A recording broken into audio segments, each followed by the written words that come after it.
انګريز او پښتون. You dare your tomato gun swing that his girl wrote me. I'm Tasco, but can you? I'm Tasco. او لالا څه کوي لکه زوړ واشنګ ماشین بیا پکړه بیخته څه در نیوله؟ ډیډي ډیډي دا ډیډي چې څه وایي یاره؟ خبره دا ده چې تاسو ما موډ را خراب کړی. ستا د موډ خاورې سي یار وایم په څه درد اخته یار څه کیسه ده؟ دا یو نوی سانګ دی مایکل جیکسن سانګ. دا نوی سانګ راغلی دی. زه دا غواړم چې زه دا زده کړم او دا کوم پروګرام دی هغه نوم چیش دی؟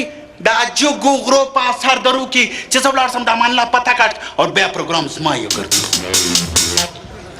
د غم سایکل نیسا د غم ډاټسن نیسا درواغه د شلومبو غړکه در زه پر درخته وزړو کې راکا په کور نه نوځي. ډیډي ډاټسن نه مایکل جیکسن نه سایکل نه بایسکل مایکل جیکسن. یاره دا بیا د کوم مولوی نوم دی یاره؟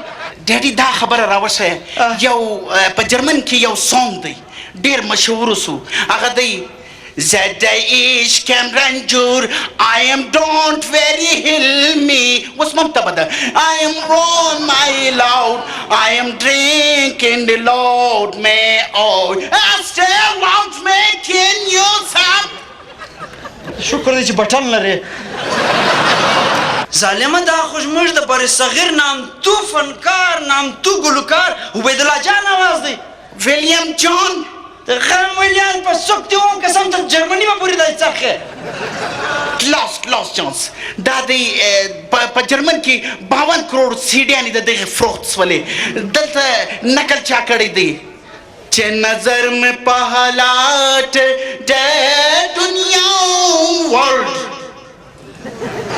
یاره زړه خو مې غواړي د دې خوا چې چکه لګاو کومه لکه دوړه په هواسې.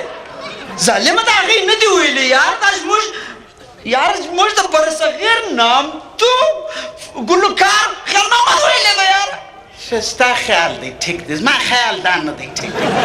اچھا دنیا څونې مخکې ولاړه ده خلک په هوا الوزي. تا لیدلي دي تا لیدلي دي؟ ما نه دي لیدلي. خلک ډېر په هوا ولاړې تا هغه شلومبې یوه غړکه د پر توت را زړولي ګړپه ګړپه ګړپه ګړپه واټ از د مینینګ غړکه واټ از د مینینګ. او چوشکه او چوشکه اخرې دادی مخ لکه کنجۍ بابک په دغه شلومبو موږ رالوی کړو دغه مې رسکو روزي ده. او وایټ ډرینک. اچھا خبر واوره د امان الله پروګرام چانس ملاویږي؟